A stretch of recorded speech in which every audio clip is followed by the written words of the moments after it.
And one by one, ஒன்றன் பின் ஒன்றாக they dropped the rocks. அவர்கள் தங்கள் கையில இருந்த கல்லுகளை நிலத்திலே விட்டார்கள். And they walked away. அந்த இடத்திலே இருந்து நகர்ந்து போனார்கள்.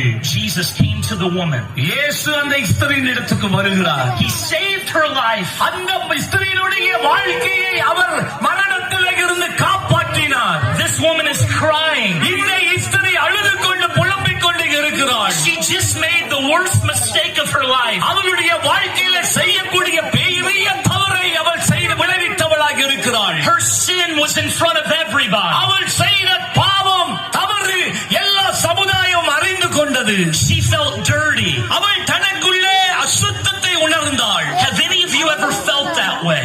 உங்களில் எத்தனை பேர் அபிடமாய் நீங்கள் உணர்ந்திருக்கிறீர்கள்? Maybe you've made a very bad decision. வாழ்க்கை